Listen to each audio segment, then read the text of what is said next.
Afternoon, YouTubers, what's up? I got a Schrade here I want to show you. USA made.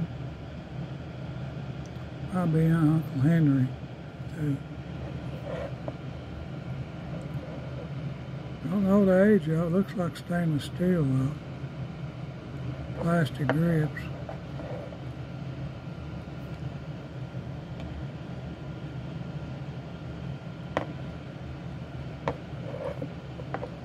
Pretty good shape.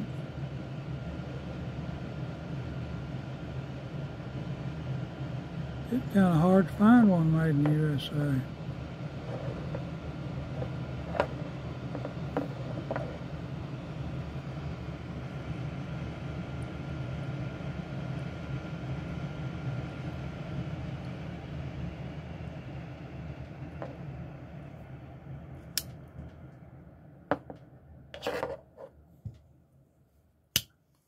Snapper.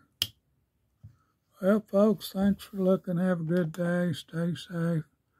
Be sure and subscribe. God bless you. Thank you. Thank you.